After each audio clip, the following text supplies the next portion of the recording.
నమస్తే. ఈరోజు న్యూస్ అనాలిసిస్లో ముందుగా సాక్షి పేపర్లో వచ్చిన వార్తల్ని చూద్దాం. కేసులు తిరగదోడుతున్న చంద్రబాబు ప్రభుత్వం కాపులు కరివేపాకుల రిజర్వేషన్ కోసం పోరాడిన కాపులపై గతంలో చంద్రబాబు ప్రభుత్వం కేసులు తుని కేసు తిరగదోడేందుకు తాజాగా సర్కార్ నిర్ణయం. కాపులపైన 2014-2019 మధ్యలో ముఖ్యమంత్రిగా చంద్రబాబు నాయుడు గారు ఉన్నప్పుడు కాపు నేతలు ముద్రగడ పద్మనాభం గారు ఇంకా కొంతమంది కాపు నాయకులు మొత్తం కలిసి కాపు సమాజం మొత్తం బయటకు వచ్చి చంద్రబాబు నాయుడు గారు 2014లో ఎన్నికల సందర్భంలో ఇచ్చిన హామీ నెరవేర్చండి, మీ హామీని నిలబెట్టుకోండి అని నిరసన ర్యాలీ చేశారు. ఆయన ఇచ్చిన హామీ ఏంది? 2014 ఎన్నికల్లో కాపులను నేను బీసీలో చేరుస్తా, గెలిస్తే అన్నాడు. ప్రభుత్వం ఏర్పాటైతే కాపు కమ్యూనిటీని మొత్తాన్ని బీసీ కమ్యూనిటీగా గుర్తిస్తాం, బీసీలను చేస్తాం అన్నాడు. 2014లో ఎక్కిండు, 2016 దాకా చేయాలి. 2 ఇయర్స్ ఇచ్చిన తర్వాత టైము వాళ్ళు రోడ్లు ఎక్కారు.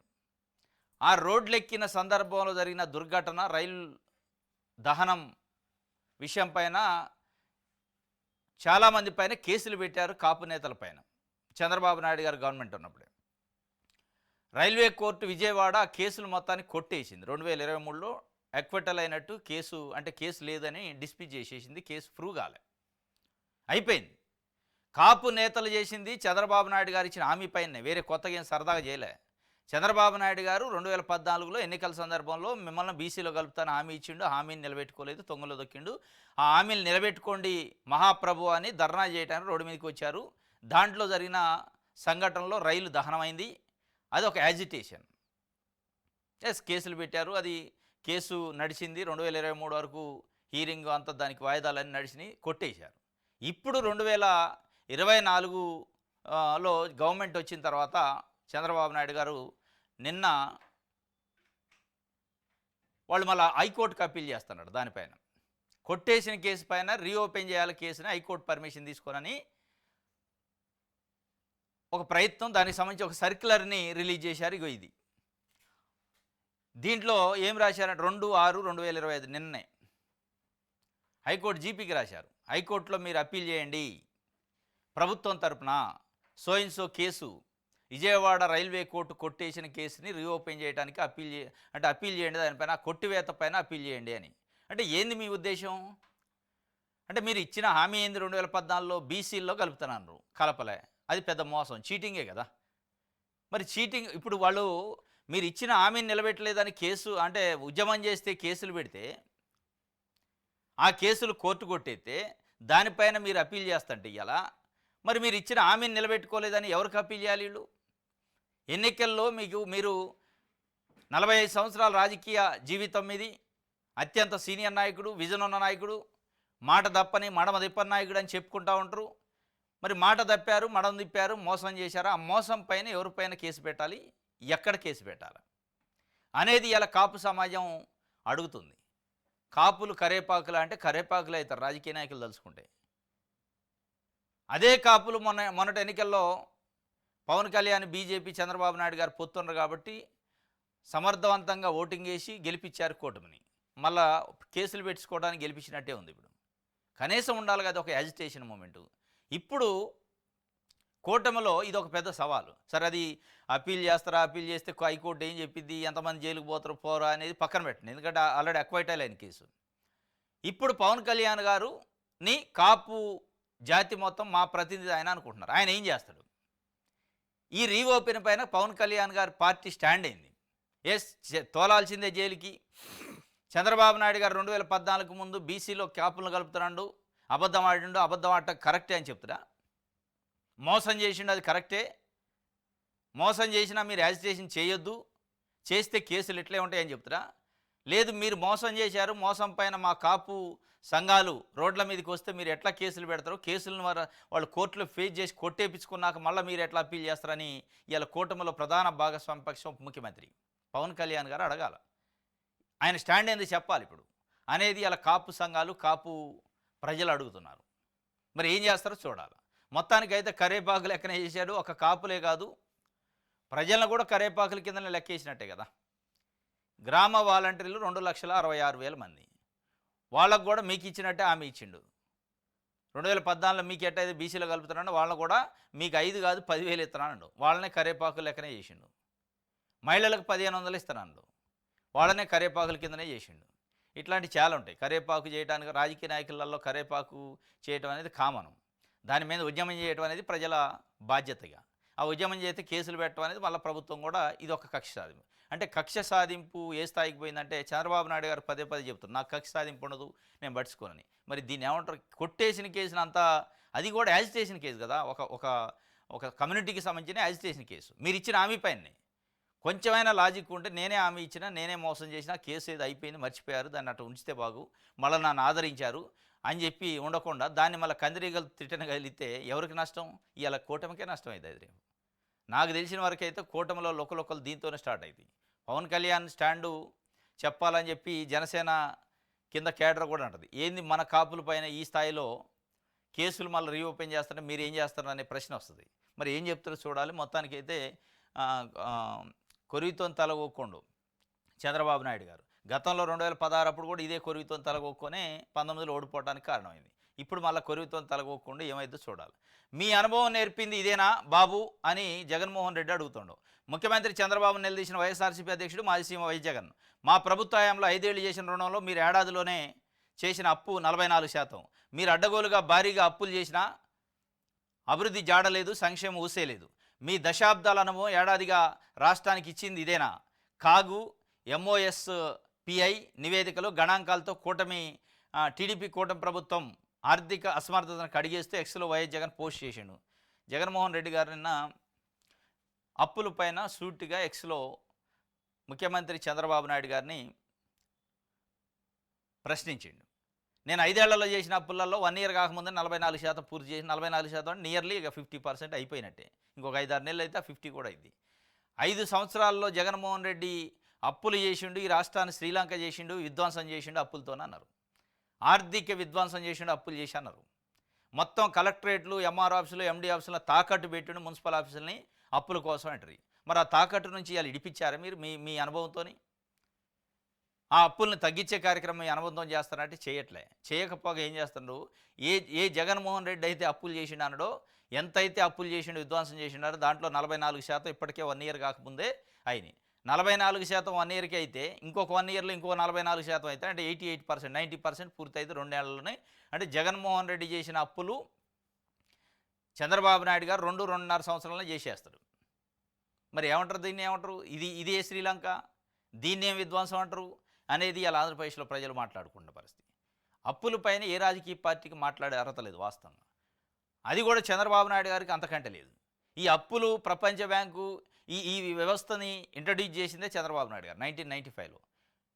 కమ్యూనిస్టులు అప్పట్లో ప్రపంచ బ్యాంకు జీతగాడు చంద్రబాబు నాయుడు అని చెప్పేది ఆయనే. ఈ ప్రపంచ బ్యాంక్ అనే వర్డు ఆయన తర్వాతనే వచ్చింది. ఈ ప్రపంచ బ్యాంకు, పెట్టుబడులు, ప్రైవేటైజేషను, ఈ PPP విధానాలు ఇవన్నీ కూడా ప్రభుత్వ సొమ్ముని, ప్రభుత్వ ఆస్తిని ప్రైవేట్ వాళ్ళకి అప్పచెప్పే కార్యక్రమాలు, అప్పులు తెచ్చే కార్యక్రమాలు, తాకట్టులు పెట్టే కార్యక్రమాలు, ఇవన్నీ చంద్రబాబు నాయుడు గారు సృష్టించిన సృష్టి ఇది. దాని తర్వాత అన్ని రాజకీయ పార్టీలు అదే కంటిన్యూ చేస్తున్నాయి. మళ్ళీ అదే అప్పులు విధ్వంసం అంటారు, అప్పులు అంటారు. మరి మీరు చేస్తుంది ఏంది? మీ అనుభవం ఎక్కడ పని చేసింది? నాకు విజన్ ఉందంటారు. మరి ఆ విజన్ పని చేయట్లేదు అప్పులు లేకుండా. నేను మోడీ గవర్నమెంట్కి మద్దతు ఇచ్చినట్టు మనకి అద్భుతాలు జరుగుతాయి అంటే ఏం అద్భుతం జరిగింది? 1 ఇయర్ చూస్తే ఏం లేదు, వెనక్కి తిరిగి చూస్తే ఏం లేదు. పొగడతలు తప్ప, సన్మానాలు తప్ప, మోడీని సన్మానం, మోడీని పొగడటం తప్ప ఏం జరగలే, ఏం జరగదు కూడా. రైట్, ఇదొక వార్త అయితే. ఇంకోటి, తిండి గింజలకు నాన్న తిప్పలాట. రాష్ట్రంలో 2వ రోజు రేషన్ పరేషాను. రాత్రి వేళలో తప్పని పడిగాపులు. సుదూరం నుంచి రాలేక తీవ్ర అవస్థలు పడుతున్న వృద్ధులు, సాయం చేసేవారు లేక దివ్యాంగులు ఎదురుచూపులు, సర్వర్లు మొరాయించడంతో గంటల కొద్ది నిరీక్షణ. మండు టెండర్లో చిన్నారులతో మహిళలకు నరకేతన. తిండి గింజల కోసం నానా తిప్పలంటే రేషన్ బియ్యం కోసం మళ్ళీ లైన్లు కట్టే పరిస్థితి, మళ్ళీ స్పృహ తప్పి పడిపోయే పరిస్థితి. ఇదంతా ఎందుకు? వాళ్ళకి ఏదో వ్యాన్లు ఇచ్చారా, వ్యాన్తో ఆ గల్లీలో ఇస్తే ఇంటింటికి పోయి ఇస్తూనే ఉండే. శుభ్రంగా ఇచ్చేదాన్ని తీసిపోయి రివర్స్ మెథడ్ తిరోగమనం వైపు పోతుంది. సమాజాన్ని వెనక తీసిపోతుంది. వెనకటి రోజుల్లో కథ ఇది. ఇప్పుడు వాళ్ళు ఒక సిస్టమ్కి అలవాటు పడి ఉండరు. ఇంటికి వస్తుంది, ఆ గల్లీకో ఆ వాడకో వస్తుంది అనేది ఒకటి ఉండే. ఇప్పుడు పోయి ఆ రేషన్ షాప్ చుట్టూ లైన్లు కట్టే పరిస్థితి తీసుకొచ్చింది. మళ్ళీ దీంట్లో అద్భుతాలు ఏదైనా ఈనాడు, ఆంధ్రజ్యోతి ఇదే బాగుందని చెప్పారు. జనం ఎట చెబుతాడు అన్న ఇదే బాగుందని? అరే ట్రైన్లో పోతేనో బస్సులో పోతేనో ఫ్లైట్లో పోతేనో తొందర పోతారా, నడిచిపోతే తొందర పోతారా అని నడిచిపోతేనే బాగుందని తొందర పోతాం అని చెప్పినట్టే ఉంది. నడిచిపోతే తొందర పోతారా? మరీ జనాల చెవులలో పూలు పెట్టం కాకపోతే ఆంధ్రజ్యోతి ఈనాడు నిన్న ఇదే అద్భుతంగా ఉంది, మేము నడిచిపోయి లైన్లో నిలబడి రేషన్ తెచ్చుకోవడమే అద్భుతంగా ఉంది, మా ఇంటికి వచ్చి ఇచ్చేది బాగలేదని చెప్పారట జనాలు. ఎవడని చెప్తారట? డోర్ డెలివరీ అవుతుంటే ఇప్పుడు సమాజం ఎడిపోయిపోతుంది. ఇంట్లో కూర్చొని ఫుడ్ ఆర్డర్ చేస్తే స్విగ్గీ జొమాటో తెచ్చిస్తుంది. ఇంట్లో కూర్చొని లిక్కర్ ఆర్డర్ చేసే పరిస్థితికి వచ్చింది. ఇంట్లో కూర్చొని గ్రాజరీస్ అంటే నిత్యావసర వస్తువులు బుక్ చేసుకొని తెచ్చుకునే పరిస్థితి వస్తుంటే దాని నుంచి జగన్మోహన్ రెడ్డి వచ్చాక వ్యాన్లు పెట్టి ఇంట్లో కూర్చున్న వాళ్ళకి ఇంట్లోనే పెన్షన్, ఇంట్లోనే బియ్యం ఇచ్చే కార్యక్రమం చేసి లేదు లేదు అట్టెట్టిస్తారు అంటుంటుంది. మళ్ళీ మాట్లాడితే నాకు టెక్నాలజీ తెలుసు, నాకు వాట్సాప్ గవర్నెన్స్ తెలుసు, ఈ గవర్నెన్స్ తెలుసు, మొత్తం సేవలు వాట్సాప్లోనే అంటారు. వాట్సాప్లోనేమో సేవలు అంటారు, ఏడేం బియ్యం ఏమో ఇంటికి తీసిపోయి ఇచ్చేదాన్ని మళ్ళీ ఆడికి తీసిపోతుంది. ఇది అద్భుతంగా ఉంది అంటారు. ఎట్టెట్టు ఉంటుంది ఇది? ఇది తిండి గింజల కోసం తిప్పలు పెట్టడమే. రైట్, ఇది ఒక వార్త. ఇసుక దోపిడీపై టీడీపీలోని ఆగ్రహం జ్వాలట. ఎమ్మెల్యే కోన రవికుమార్పై పార్టీ కార్యకర్త ఆగ్రహం. లంచం ఇస్తేనే చర్యలంటే అందుకు రెడీ అంటూ ఆవేదన. జాయింట్ కలెక్టర్ ముందు జేబులోంచి 1,50,000 బయటకు తీసిండట. తప్పుడు ఫిర్యాదు చేస్తే తనపైన చర్యలు తీసుకోవాలని సవాలు. శ్రీకాకుళం జిల్లాలో ఈటెక్కిన సంఘటన ఇది. సురేష్ అని సనపాల సురేష్ అట లంచం ఇస్తా మీకు అని 1,50,000 కట్ట తీసుకొని జాయింట్ కలెక్టర్ దగ్గర పోయిండట. కోనా రవికుమార్ ఇసుక దోపిడీ చేస్తుండే, దానిపైన చర్యలు తీసుకోండి, ఆ చర్యలకు కావాలంటే అక్రమాలు చేసే వ్యక్తులపైన చర్యలు తీసుకోవాలంటే లంచం కావాలన్నా నేను ఇస్తానడట. అంటే అక్రమార్కులపైన చర్యలు తీసుకోవడానికి కూడా లంచాలు ఇవ్వాల్సిన పరిస్థితి వచ్చింది అనేది అక్కడ ఆయన భావన. 1,50,000 కట్ట తీసిండట. ఇదిగో డబ్బులు తీసుకోండి, చర్యలు తీసుకోండి. ఇసుక దోపిడీ జరుగుతుంది. తెలుగుదేశం పార్టీ ఎమ్మెల్యే పైన తెలుగుదేశం పార్టీ కార్యకర్తలే, తెలుగుదేశం పార్టీ నాయకులే ఫిర్యాదు చేసే పరిస్థితికి వచ్చింది. మాట్లాడితే ఇసుక ఉచితంగా ఇస్తున్నాం, పారదర్శకంగా అంటారు. ఏం పారదర్శకం అంటే తెలుగుదేశం పార్టీ నాయకులు కార్యకర్తలే కట్టలు తెంచుకునే ఆవేశం తెలుగుదేశం పార్టీ ఎమ్మెల్యే పైన వస్తే ఏం జరుగుతున్నట్టు? ఇసుక అది దోపిడీ జరుగుతున్నట, జరనట. లంచం ఇస్తా, మీకు డబ్బులన్నీ ఇస్తే అవసరం అయితే కానీ చర్యలు తీసుకోండి అనే పరిస్థితి వచ్చిందంటే మరి ఇక ఏ స్థాయిలో ఉందో చూడాలా. ఇది సనపాల సురేష్ అట. గ్రీవెన్సెల్లో సురేష్ మాట్లాడుతూ ఇసుక అక్రమ తవ్వకాలను ఆపండి, ఇప్పటికే ఎన్నోసార్లు గ్రీవెన్స్లో ఫిర్యాదు చేశాను, మైనింగ్ అధికారులకు ఎప్పటికప్పుడు ఫిర్యాదు చేస్తున్నాను, కానీ చర్యలు తీసుకోవట్లేదు. ఇసుక అక్రమాలను అడ్డుకుంటానని ఎమ్మెల్యే అనుచరులు నాపై దాడి చేసి అడ్డుకుంటున్నానని ఎమ్మెల్యే అనుచరులు దాడి చేశారట. ఆ ఎమ్మెల్యే ఎవరంటే కోన రవికుమార్. దాడి చేసి తీవ్రంగా గాయపరిచారు. నాపై దౌర్జన్యం చేసిన వారిపై చర్యలు కూడా తీసుకోవడం లేదు. ఒకవేళ తప్పుడు ఫిర్యాదులు చేశాననుకుంటే నాపై చర్యలు తీసుకోండి. లంచాలకు అలవాటు పడి ఇసుక అక్రమాలను అడ్డుకోవడం లేదు, అదే లంచం నేను ఇస్తాను, చర్యలు తీసుకోండి అంటూ ఆవేదన వ్యక్తం చేశారు. ఈ సందర్భంగా ఇదిగో లంచం అంటూ తన జేబులోంచి 1,50,000 తీసి ఇవ్వడానికి సిద్ధం అవడంతో అందరూ షాక్ గురయ్యారు. సుదీర్ఘకాలంగా టీడీపీకి విధేయుడిగా సీనియర్ కార్యకర్తగా కొనసాగుతున్న సురేష్ ఇసుక అక్రమాలను చూసి తట్టుకోలేకపోతున్న ఆవేదన వ్యక్తం చేశారు. ఇది ఇసుక అక్రమాలపైన అంటే కోన రవికుమార్ ఎమ్మెల్యే అనుచరులు ఎమ్మెల్యే చేస్తున్న ఇసుక అక్రమాలపైన ఆయన అడ్డుకోవడానికి ప్రయత్నం చేస్తే దాడి చేశారట, గాయపరిచారట. దానిపైన కంప్లైంట్ చేస్తే చర్యలు లేవు. దానికోసం గ్రీవెన్స్లో మైనింగ్ డిపార్ట్మెంట్కి అనేకసార్లు కంప్లైంట్ ఇచ్చిండట. ఇక చివరికి నేను జాయింట్ కలెక్టర్ ముందు సోమవారంగా గ్రీవెన్స్ డేలో ఇగో కావాలంటే మీరు ఎట్లా లంచాలకు అలవాటు పడుండ్రు, ఈ నేను ఇచ్చిన ఫిర్యాదు పైన చర్యలు తీసుకోవాలన్నా లంచం కావాలంటే ఇస్తా, 1,50,000 తీసుకొని చర్యలు తీసుకోండి అయితే దయచేసి అని ఆయన ఆవేదన వ్యక్తం చేసిండట. ఇది అంటే అక్రమాలు చేసే వాళ్ళపైన చర్యలకు కూడా లంచం ఇవ్వాల్సిన పరిస్థితికి వచ్చింది. రైట్, ఇది ఒక సాక్షి. అయితే దిశ పేపర్ చూద్దాం. తప్పు చేసిన వాడికి కులమేంటి, తెనాలి ఘటనకు రాజకీయ రంగం పులుముతున్నారు. డాక్టర్ సుధాకర్ విషయంలో జగన్ ఎందుకు మాట్లాడలేదు? హోంమంత్రి అనిత సూటి ప్రశ్న. తప్పు చేసిన వారికి కులం ఉండదు, మతం ఉండదు. వాస్తవమే, 100కు 100% కరెక్టే. తెలుగుదేశం పార్టీ నాయకులు చెప్పిన, మేడం హోంమంత్రి గారు అనిత గారు చెప్పిన. కాకపోతే ఇక్కడ గమ్మత్తు ఏంటంటే తప్పు చేసిన వారికి కులము మతం ఎప్పుడవుతాయంటే అదే వీరు ప్రతిపక్షంలో ఉన్నారనుకో, వారు అధికారంలో ఉన్నారనుకో, జగన్మోహన్ రెడ్డి పార్టీ వైఎస్ఆర్సీపీ, వారికి కులం మతం అప్పుడు వద్దంటారు, వీరికి వస్తుంది అప్పుడు కులం మతం. ఇప్పుడేం వారికి కనపడుతుంది కులం మతం, ఎస్సీ దళితులను కొడతారా? ఇప్పుడు తప్పు చేసిండు అనుకో, దళితుడు ఏంది, బీసీ ఏంది, ఓసీ ఏంది, ఎస్టీ ఏంది అవసరంలే. కానీ మళ్ళీ నీతులు వీరు చెప్పే నీతులు అప్పుడు అప్లై అయ్యవు. జగన్మోహన్ రెడ్డి ముఖ్యమంత్రిగా ఉన్నప్పుడు డాక్టర్ సుధాకర్ XYZ ఎవరైనా కావచ్చు, డాక్టర్ గారిని ఎట్లా దాడి చేస్తారా, ఆయన పైన ఎట్లా చేస్తారా అలా ఇళ్ళు దళితుడు పైన దాడి చేశారా అన్నారు. మరి అయ్యాల కులం ఎట్టొచ్చింది? ఆయన దళితుడే వాస్తవమే. ఆ రోజు కులం మతం గురించి మీరే కదా చెప్పింది. వాళ్ళు చేసిన తప్పే. జగన్మోహన్ రెడ్డి డాక్టర్ సుధాకర్ పైన దాష్టికం చేయడం, జగన్మోహన్ రెడ్డి ప్రభుత్వం ఆయన ఇబ్బంది పెట్టడం తప్పు కావచ్చు. కానీ ఆ రోజు కులం మతం తెచ్చారు కదా. కాకపోతే కన్వీనియంట్గా మనం మాట్లాడుకుంటే రాజకీయ నాయకులు అది సిగ్గుతో తలదించుకోవాలి. మీ నోళ్ళు మీ మీ వీడియోలు తీయండి, పాతవి తీసి చూస్తే తెలుస్తుంది. జగన్మోహన్ రెడ్డి 5 సంవత్సరాల పరిపాలనా కాలంలో ఎక్కడెక్కడ ఇట్లాంటి ఇష్యూస్ జరిగితే మీరు పోయి ఏం కులమో ఏం మతం గురించి కులాల గురించి ఎట్లా మాట్లాడారు, ఇప్పుడు మరి కులం ఏంటి అని అంటున్నారు. అయ్యాల వారేం కులం గురించి వాళ్ళు చెప్పారు, కులాలు మతాలు ఉంటాయా తప్పు చేస్తే అని. ఈ వారు అయ్యారు, వారు ఈరయ్యారు తప్ప రాజకీయ నాయకుల యాటిట్యూడ్లో వాళ్ళ థింకింగ్లో మార్పు లేదు. ఉండదు మతం కులం. కానీ మీరు చేసేది ఈ పెంట పూసేదే మీరే. మళ్ళీ మీరే చెప్తే ఎట్లా? రైట్. జగన్కు లోకేష్ సవాల్ చేసిండట. ఏమనంటే, నాపై ఆరోపణలు నిరూపిస్తే మంత్రి పదవికి రాజీనామా చేస్తా, మీ ఆరోపణలు తప్పని తేలితే రాష్ట్ర యువతకు క్షమాపణ చెప్పాలి, ఉర్సా కంపెనీకి ఎకరం రూపాయి కట్టబెట్టారన్న ఆరోపణలపై యువనేత ఆగ్రహం వ్యక్తం చేసిండట. అబ్బో, జగన్కు లోకేష్ సవాల్ ఇచ్చిరిండట. ఏం సవాల్ అంటే, మాజీ సీఎం జగన్మోహన్ రెడ్డికి రాష్ట్ర విద్యా ఐటీ శాఖల మంత్రి నారా లోకేష్ బహిరంగ సవాల్ విసిరారు. తనపై జగన్ రెడ్డి చేసిన ఆరోపణలను నిరూపిస్తే మంత్రి పదవికి రాజీనామా చేస్తానని ప్రకటించారు. ఒకవేళ ఆరోపణలు రుజువు చేయలేకపోతే జగన్ రాష్ట్ర యువతకు క్షమాపణ చెబితే చాలని అన్నారు. జగన్ రెడ్డికి ఓపెన్ ఛాలెంజ్, మీరు చేసిన ఆరోపణలు నిరూపిస్తే నేను నా మంత్రి పదవికి రాజీనామా చేస్తాను, మీరు చేసిన ఆరోపణలు తప్పని తేలితే రాష్ట్ర యువతకు క్షమాపణ చెప్పండి చాలు. ఉర్సా కంపెనీకి విశాఖపట్నంలో ఎకరం రూపాయికే భూములు కట్టబెట్టారంటూ మీరు తీవ్ర ఆరోపణలు చేశారు. నేను స్పష్టంగా మరోసారి చెబుతున్నా, ఉర్సా కంపెనీకి విశాఖలోని ఐటీ పార్క్ హిల్ 3 ఎకరాలు, ఐటీ హిల్ 3లో ఎకరం ₹1 చొప్పున 3.5 ఎకరాలు కేటాయించాం. కాపులప్పాడులో ఎకరం 50 లక్షల చొప్పున 56.36 ఎకరాలు కేటాయించాం. బురదజల్లి ప్యాలెస్లో దాక్కోవడం కాదు, ఆరోపణలు నిరూపించడానికి లోకేష్ సవాల్ ఇచ్చినండి జగన్మోహన్ రెడ్డికి. చాలా అద్భుతంగా ఉంది, మంచిగా ఉంది. కాకపోతే ఇక్కడ పరోక్షంగా ఆయన ఒప్పుకోండు. 60 ఎకరాల భూమిని ఉర్సా కంపెనీకి కేటాయించిన దాంట్లో డౌట్ లేదు. 60 ఎకరాల్లో 3.5 ఎకరాలు ₹1 చొప్పున కేటాయించను, అమ్మినం. ఇంకొక 56 చేంజ్ ఎకరాలని 50 లక్షల ఎకరానికి అమ్మినాం అంటుండు. ఉర్సా కంపెనీకి భూమి ఇచ్చింది నిజమే అని ఒప్పుకోండు. అంతవరకు అది 99 పైసలకి ఇచ్చారంటే లేదు మేము అంటుండు. నువ్వు సవాల్ చేస్తాడు జగన్మోహన్ రెడ్డికి లోకేష్ గారు. ఏమని? ఉత్తగానే 99 పైసలకి ఎకరం ఇచ్చిన అంటున్నారు కానీ నిరూపించండి, రాజీనామా చేస్తానంటాడు. ఆయన నిరూపిస్తారో లేదో పక్కన పెట్టండి. మీరు 50 లక్షలకి ఎకరము ₹1 ఎకరం అమ్మిన అంటున్నారు కదా, ఆ కాగితం బయట పెడితే అయిపోయింది, మీరే నిరూపించినట్టు ఇది కదా. ఇప్పుడు అమ్మినప్పుడు డాక్యుమెంట్ ఏదో ఉంటుందిగా, సేల్ డీడో లేదా ఇంకోటో గవర్నమెంట్ ప్రొసీజర్ ప్రకారం ఏదో ఒక డాక్యుమెంట్ ఉంటుంది. ఇన్ని ₹1 3.5 ఎకరాలు అమ్మినాం, పలానా 56 ఎకరాలు 50 లక్షలకు అమ్మినా డాక్యుమెంట్ అది బయట పెడితే నేను ఊర్సాకి నేను అమ్మింది ఇంతకైతే 99 అని చెప్తుండు జగన్మోహన్ రెడ్డి, తప్పు కదా అని బయట పెడితే అయిపోయాయి. ఆయన నిరూపించేది మీ దగ్గర రికార్డు ఉంటుంది, గవర్నమెంట్లో ఉంటుంది.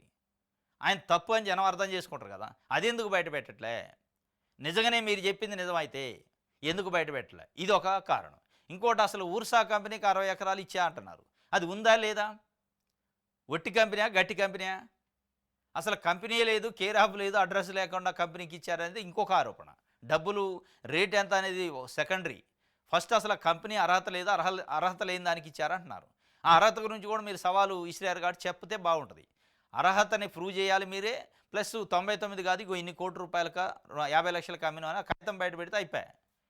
మీరు పెట్టాల్సిన ప్లేస్లో మీరుండి అది బయట పెట్టకుండా నువ్వు నిరూపించంటే ఆడేదో మతలబు ఉంది. నిజంగా కాగితం ఉంటే బయట పెడతారు, అయిపోయాయి. బయట పెడితే ఏమైందంటే దాని అర్హతలు బయటకు వస్తాయి. కాబట్టి పెట్టిన పరిస్థితి ఇది. ఈ సవాలు ఇసిరారు లోకేష్ గారు.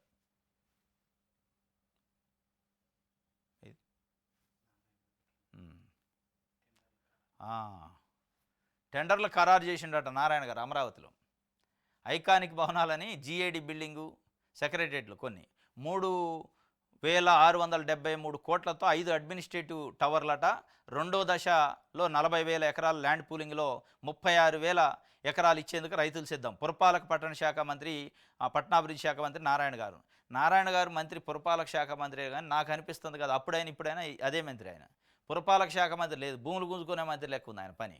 ఆయన కేవలం అది ఆ పని చేయటమే. పోయినసారి మొత్తం 5 ఏళ్లలో భూములు ఎక్కడెక్కడ తీసుకోవాలి, సేకరించడం. మళ్ళీ ఈసారి కూడా భూముల సమీకరణ మంత్రి అని పెట్టండి, ఆయనకి పేరు మంచిగా ఉంటుంది. భూముల సమీకరణ మంత్రి నారాయణ గారు ఇక్కడేం భూములు సమీకరిస్తాడు, అక్కడ 2 తెలుగు రాష్ట్రాల ప్రజల నుంచి డబ్బులు సమీకరిస్తాడు బస్తాలు. ఏది నారాయణ విద్యా సంస్థలు పెట్టి లక్షల లక్షల ఫీజులు కదా. ఈ సమీకరణ మంత్రి అయినా మొత్తానికి 3673 కోట్లట. ఎంత దారుణంగా ఉందంటే అమరావతి టెండర్లు, అమరావతి పనులు ఒక స్క్వేర్ ఫీట్కి 9 నుంచి 10,000 అట. హైదరాబాద్ కోర్ క్యాపిటల్లో కూడా లేదా. హైదరాబాద్లో ఇవాళ గచ్చిబౌలి లాంటి, నానక్రామ కూడా, కోకాపేట లాంటి హయ్యెస్ట్ కాస్ట్లీయెస్ట్ ఏరియాలో కూడా ఆ స్థాయిలో స్క్వేర్ ఫీట్కి లేదు ధర. అక్కడ పెట్టారు అమరావతిలో. అంటే దాని వెనక ఎంత మతలబు ఉంది, దాని వెనక ఏమి వ్యవహారాలు నడుతున్నాయంటే స్పష్టంగా 3673 కోట్లట కేవలం అడ్మినిస్ట్రేటివ్ బిల్డింగ్లకే. తెలంగాణలో సెక్రటరేట్ కడితే కూడా అన్ని వేల కోట్లు కాదు మొత్తం సెక్రటరేట్ కడితే. మరి ఏం జరుగుతుంది ఇక అనేది మనం అర్థం చేసుకోవాలి దాన్ని బట్టి. రైట్, ఆంధ్రజ్యోతి చూద్దాం. రైట్, విషయాలు అందరూ చూద్దాం. పేదలకు ఇళ్ల స్థలాలు సూపర్ 6 హామీల అమలుపై ఊరూరా ఉద్యమం అంట. రాష్ట్ర వ్యాప్తంగా సిపిఐ శ్రేణులు, ధర్నాలు, నిరసన ర్యాలీలు. పట్టణాల్లో 2 గ్రామాల్లో 3 సెట్ల ఇళ్ల స్థలాలు ఇవ్వాలి. గృహ నిర్మాణాలకు 5 లక్షలు కేటాయించాలి. హామీలు అమలు చేసేదాకా పోరు ఆగదు. సిపిఐ రాష్ట్ర కార్యదర్శి రామకృష్ణ హెచ్చరిక. పేదలకు ఇళ్ల స్థలాలు, సూపర్ 6 హామీల అమలుపైన ఊరూరా ఉద్యమాలు చేస్తాను. మరి ఒకవైపు జూన్ 12 వస్తుంది, సంబరాలు చేసుకోవాలని చంద్రబాబు నాయుడు గారు అంటున్నారు. సంబరాలు కాదురా నాయన, ఉద్యమాలు చేయాల్సి వస్తుంది. నువ్వు ఇచ్చిన హామీలు మర్చిపోతున్నావు, అవి గుర్తు చేయడానికి ఊరూరా ఉద్యమాలు చేసే పరిస్థితి అని సిపిఐ పార్టీ నేను రాష్ట్ర వ్యాప్తంగా నిరసనలు, ధర్నాలు చేసింది. మరి ఇప్పటికైనా చంద్రబాబు నాయుడు గారు, పవన్ కళ్యాణ్ గారు కళ్ళు తెరిచి కూర్చొని చర్చించి ఏమి ఇచ్చినావు, అసలు మనం హామీలు ఏమి ఇచ్చినావు, ఎక్కడి వరకు అయినాయి, ఎందుకు చేయలేకపోతున్నాం అని ఒక సమీక్ష చేయండి. ఊరూరా ఉద్యమాలు చేసి అది ఉధృతం అయ్యేదాకా కూర్చొని మీరు మా కాపు నేతల పాత కేసులు తీయటం, జత్వానికి కేసులు తీయటం, వీటిపైన టైం పెడతారో దీనికి పెట్టట్లే. ఆ టైం ఏదో ఈ హామీల అమలు పైన పెడితే కొంతన మెరుగ్గా ఉంటుంది. ఊరూరా ఉద్యమాలు ఇచ్చేస్తాడట సూపర్ 6 ప్లస్ ఇళ్ల స్థలాల గురించి. రైట్, ఆంధ్రజ్యోతి చూద్దాం. ఇక చూడాలి, ఇలా నేను ఇందాక చెప్పడం మర్చిపోయినా, ఆంధ్రజ్యోతి ఒకటే కాదు, అన్ని తెలుగు పత్రికలు కడుపు నిండింది. ఇవాళ కడుపు పంట పండింది పాపం వాళ్ళకి. మొత్తం నారాయణ, శ్రీ చైతన్య యాడ్లే. ఒక పేజీ కాదు, 4 పేజీలు ఒక్కొక్కడు. పంట పండింది, కడుపు నిండిపోయింది. వాళ్ళ సంవత్సరం పాటు తినకుండా సరిపోద్ది. JEE mains, JEE advance, 10th class result, intermediate result, ఇంకేదో మన్ను మషన్ ఏ రిజల్ట్ వస్తే ఆ రిజల్ట్ రోజు కడుపు నిండటమే. ఒక 4-5 సార్లు కడుపు నిండిద్ది. ఇక వాళ్ళు మంచిగా పుష్టిగా ఇక ఉండి, ఇంత కడుపు నిండాక వాళ్ళు నారాయణ విద్యా సంస్థలో పిల్లగాడు సూసైడ్ చేసుకుంటూ వార్త రాత్రి వీళ్ళు. శ్రీ చైతన్య విద్యా సంస్థలో సూసైడ్ చేసుకుంటే ఫీజుల వేధింపులకో లేకపోతే టీచర్ల వేధింపులకో సూసైడ్ చేసుకుంటే రాస్తారా వీళ్ళు? వార్త ఎట్లా రాస్తారో తెలుసు వీళ్ళు.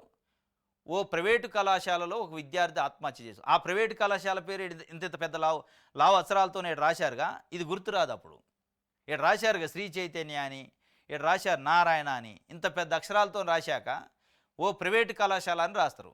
ఎక్కడ చనిపోయిందో తెలుసు, ఎక్కడ ఆత్మహత్య జరిగిందో తెలుసు, ఆ కాలేజీ పేరు తెలితే కానీ పేరు రాయరు. ఎందుకంటే వీళ్ళ పరువును కాపాడే ప్రయత్నం చేస్తున్నారు వాళ్ళు. ఎందుకంటే వీళ్ళ కడుపు నింపుతున్నారు కదా. ఇప్పుడు వీళ్ళ కడుపు నింపి వీళ్ళ పత్రికలు నడవడానికి యాడ్లు ఇస్తున్నారు కాబట్టి, యాడులతో కడుపు నింపుతున్నారు కాబట్టి వాళ్ళకు మేలు చేసే కార్యక్రమం వార్త రాయకపోయినా పర్లేదురా నాయన. ఎందుకు ఈ వంచన? ఓ ప్రైవేటు కళాశాల ఏంది రాయొచ్చుగా. ఓ ప్రైవేటు కళాశాల కాకపోతే ఫలానా నారాయణ, ఫలానా చైతన్య, ఫలానా ఇంకోటి XYZ ఏదో పేరు ఉంటుంది కదా, దానికి తగలబడిద్దిగా, ఆ పేరు రాయొచ్చుగా. మరి ఇక్కడ పేరు తెలిసినప్పుడు అక్కడ ఎందుకు తెలియదు? చాలా అబ్జర్వేషన్ చేస్తే ఈ సోకాల్డ్ పత్రికలు ఏదైతే మేము మెయిన్ స్ట్రీమ్ పత్రికలు, మెయిన్ స్ట్రీమ్ ఛానల్స్ అని చెప్పే టీవీ ఛానల్ పత్రికలు, ఏదన్నా హాస్పిటల్ నిర్లక్ష్యం వల్ల, డాక్టర్ నిర్లక్ష్యం వల్ల పేషెంట్ చనిపోతే వాళ్ళు ప్రెస్ వచ్చి ఏం రాస్తుందంటే ఓ ప్రైవేట్ హాస్పిటల్లో అని రాస్తారు. ఆ హాస్పిటల్ పేరు రాయరు. ఏదైనా స్కూల్లోనో కాలేజీలో చనిపోతే ఓ ప్రైవేట్ కళాశాల, ఓ ప్రైవేట్ స్కూల్ అని రాస్తారు. దీని వెనకున్న అర్థం ఏంటంటే ఈ కడుపు నింపుడే.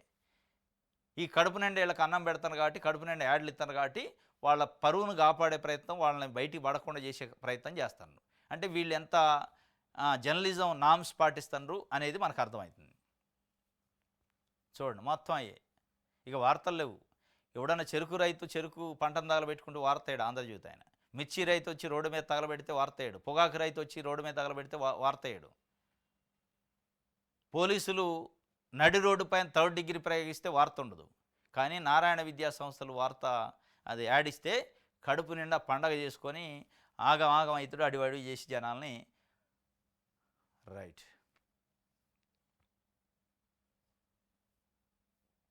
రౌడీ షీటర్లకు మద్దతు వైసీపీ అధ్యక్షుడు వైఖరిపై విస్మయం. నేడు తెనాలికి వస్తున్న జగన్. కానిస్టేబుల్పై ఇటీవల రౌడీ షీటర్ల దాడి, బహిరంగంగా ట్రీట్మెంట్ ఇచ్చిన పోలీసులు. అదే రౌడీ షీటర్లకు మద్దతుగా జగన్. నేను దళితురాల్నే అని కానిస్టేబుల్ భార్య వీడియో చేసిందట. తప్పులు చేసిన వారికి కులం ఏంటి? వాస్తవమే, కులం ఏంటి? కులం లేదు తప్పులు చేసిన వారికి. కానీ ప్రతిపక్షంలో ఉంటే కులం వద్దే, అపోజిషన్లో ఉంటేనే కులం వద్దే, గవర్నమెంట్లో ఉంటే రాదు. వీరు గవర్నమెంట్లో ఉన్నారు కాబట్టి నీతులు చెబుతున్న ఆంధ్రజ్యోతి ఆయన. మరి ఇదే ఆంధ్రజ్యోతి ఆయన డాక్టర్ సుధాకర్ పైన ప్రభుత్వంలో జరిగిన అన్యాయం పైన దళితుడని పదే పదే రాసిండు. రాయద్దు కదా. ఇదే ఆంధ్రజ్యోతి ఆయన మరి రౌడీ షీటర్కి మద్దతు ఎట్టేస్తారా అంటారు. ఇవాళ వాస్తవంగా అదే జగన్మోహన్ రెడ్డి ప్రభుత్వం ఉండే అదే పోలీసులు నడు రోడ్డు పైన 3rd డిగ్రీ చేస్తే రౌడీ షీటర్ల పైన చేసిండనే సాక్షి రాసేది. వీళ్ళు ఏం చేస్తారు? ప్రజాస్వామ్యం కూని అయింది, 3rd డిగ్రీ ఎట్లా ప్రయోగిస్తారు అని చెప్పి చంద్రబాబు నాయుడు గారు లోకేష్ గారుపై పరామర్శించారు.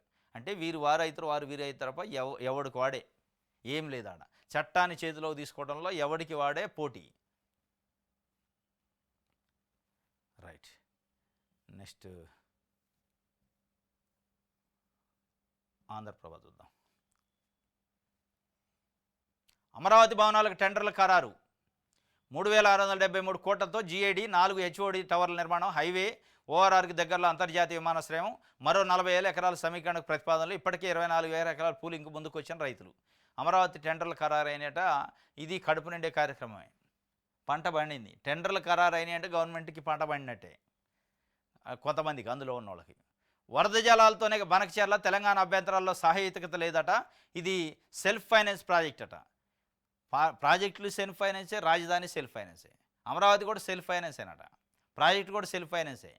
అంటే దాంట్లోనే అమ్ముకొని అదే కట్టుకుంటుంది అనమాట. అమరావతి కూడా 8,000 ఎకరాలు ప్రజలు ఇచ్చిన భూమిని అమ్మి అమరావతికి కడతారట. కేంద్రం నుంచి ₹1 తేటట. ఇది కూడా అంతే. బనకచెర్ల 7.5 లక్షల ఎకరాల కొత్త ఆయకట్టు, 22.5 లక్షల ఎకరాల స్థిరీకరణ, 80 లక్షల మంది తాగునీటి వసతి, 4,000 మెగావాట్ల విద్యుత్ ఉత్పత్తి, ఏపీకి జలహారతి, కరువు నుంచి శాస్త్ర ముక్తి, కేంద్ర ఆర్థిక సిడబ్ల్యూసీ అధికారులకు వివరణ. ప్రాజెక్టు స్వరూపము, ప్రయోజనాలపై పవర్ పాయింట్ ప్రజెంటేషన్ ఇచ్చిండు చంద్రబాబు నాయుడు గారు. వరద జలాలతోనే మేము బనకచెర్ల కడుతున్నాం, తెలంగాణ అభ్యంతరాల్లో బేస్ లేదు, సాహిత్యకత లేదు అని చెప్పి చెప్తుండు. వాళ్ళు నిన్న కేంద్రం నుంచి సిడబ్ల్యూసి ఆర్థిక సంఘం వాళ్ళు వస్తే, అంటే సెంట్రల్ వాటర్ కమిషను, ఆర్థిక కమిషన్ వస్తే మాకు సాయం చేయండి అని అడుగుతున్నారు. వాళ్ళని అడిగితే ఏం సాయం చేస్తారు? మోడీ కాడికి పోయి కూర్చోవాలి. కానీ ఇదంతా ఉత్తమొచ్చట. ఇన్ని డిఎస్సిపై స్టేకు నిరాకరణ చెప్పిందట రాష్ట్ర హైకోర్టు. అనుబంధ పిటిషన్ల కొట్టేసిన హైకోర్టు. డిఎస్సిని వాయిదా వేయాలని దాదాపు ఒక 20 మంది పిటిషన్లు వేశారు రకరకాల కారణాలు. కొంతమంది తెలుగు ఫస్ట్ లాంగ్వేజ్ లేని వాళ్ళని ఎలిజిబిలిటీ ఇవ్వట్లేదని చెప్పి మాకు కూడా ఇవ్వాలి, సిబిఎస్ఈ చదివిన వాళ్ళకి తెలుగు ఫస్ట్ లాంగ్వేజ్ ఉండదు, ఇంగ్లీష్ ఫస్ట్ లాంగ్వేజ్ ఉంటుంది, వాళ్ళకి ఎలిజిబిలిటీ ఇవ్వలేదట. మాకు ఎలిజిబిలిటీ ఇవ్వాలి, తెలుగు ఫస్ట్ లాంగ్వేజ్ అనేది సిబిఎస్ఈలో ఉండదు కాబట్టి మాకు అనర్హత ఇచ్చారు, అర్హత ఇవ్వండి అని కొంతమంది ఇచ్చారు. కొంతమంది 90 రోజులు నోటిఫికేషన్ నుంచి మినిమం టైం ఉండాలి, లేదు కాబట్టి ఏది చదువుకోవటానికి ఆ డ్యూరేషన్ ఇవ్వాలని కొంతమంది ఇచ్చారు. ఇంకా కొంతమంది ఏజ్ పెంచాలి అని చెప్పి, అంటే 2024లో జగన్మోహన్ రెడ్డి ప్రభుత్వం దిగిపోయే ముందు నోటిఫికేషన్ వేసింది, దానికి ఎలిజిబిలిటీ వచ్చింది. కానీ ఆ నోటిఫికేషన్ రద్దు చేసి దీంట్లో మర్జ్ చేశారు. ఇప్పుడు కట్ ఆఫ్ డేట్ ఏజ్ వేరే పెట్టడం వల్ల మేము అర్హత కోల్పోయినాం అని చెప్పి 3 రకాల పిటిషన్లు వేశారు. వీటన్నిటిని డిస్మిస్ చేసి ఈ దశలో హాల్ టికెట్లు కూడా అప్లోడ్ చేసిన దశలో మేము స్టే ఇవ్వటం కుదరదు అని నిరాకరించింది డిఎస్సి. స్టే ఇవ్వటానికి మరి వాళ్ళు ఏమైనా సుప్రీంకోర్టుకు పోతారా ఏందనేది చూడాలి. ఇది ఆంధ్రప్రభకు సంబంధించి. ఈనాడు చూద్దాం. పంట పండింది ఈనాడు కూడా. ఈనాడు, సాక్షి, ఆంధ్రజ్యోతి అన్ని పత్రికలకి కడుపు నిండా పండింది ఇవాళ. మళ్ళీ అరుగుదలకు టాబ్లెట్లు వేసుకోవాలి వీళ్ళు, మామూలు యాడ్లా. నకిలీ ఇళ్ల పట్టాల కథ కంచికేనా?